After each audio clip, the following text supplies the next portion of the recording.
أذكر لك رواية واحدة. م. يقول رسول الله صلى الله عليه وآله وسلم حديثا منقولا على لسان الإمام جعفر بن محمد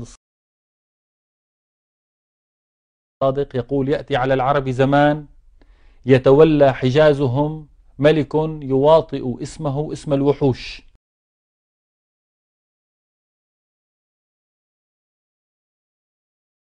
يعني الملك فهد.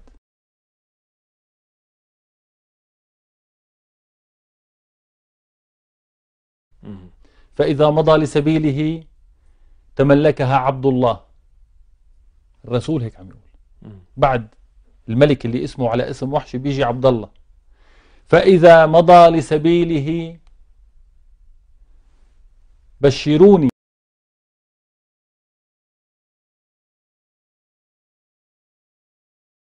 بمقتل عبد الله، أبشركم بظهور المخلص وهو الإمام المهدي عجل الله فرجه الشريف. طبعا هذه قضايا دينية لن ندخلها ونقحمها في الحوار السياسي.